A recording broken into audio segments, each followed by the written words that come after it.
నమస్తే, welcome to 99 TV. Hyderabad IT hub మాత్రమే కాదు, ఇక నుంచి వరల్డ్ హెల్త్ క్యాపిటల్.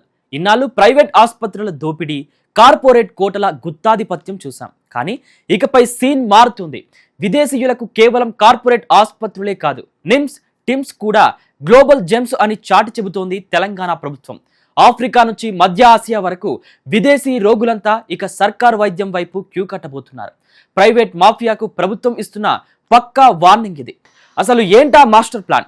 మంత్రి దామోదర రాజనరసింహ వేసిన ఆ అడుగు వెనుక ఉన్న వ్యూహం ఏంటి? Let's decode this medical revolution.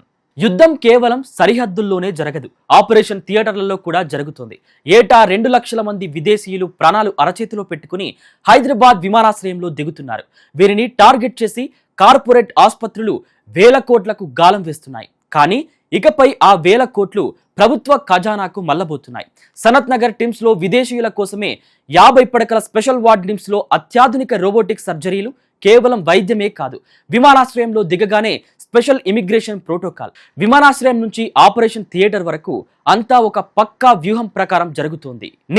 TIMS ఇవి కేవలం ఆసుపత్రులు కావు, తెలంగాణ వైద్య రంగంలో ఒక నవశకం. 8 అత్యాధునిక ఆపరేషన్ థియేటర్లు, రోగుల సహాయకుల కోసం 5 స్టార్ రేంజ్ లో 200 పడకల ధర్మశాల, కిడ్నీ, గుండె, క్యాన్సర్ ఏదైనా సరే అంతర్జాతీయ ప్రమాణాలతో అతి తక్కువ ఖర్చుతో వైద్యం. నమ్మశక్యం కావడం లేదా? కానీ ఇది నిజం. NABH, NABL గుర్తింపులతో కార్పొరేటర్లకు ధీటుగా మన ప్రభుత్వ ఆసుపత్రులు రేసులో నిలిచాయి. తెలంగాణ వైద్య రంగం దేశానికే కాదు, ప్రపంచానికే మార్గదర్శిగా నిలవబోతుంది. వైద్యంలో సరికొత్త విప్లవానికి భాగ్యనగరం సిద్ధమైంది.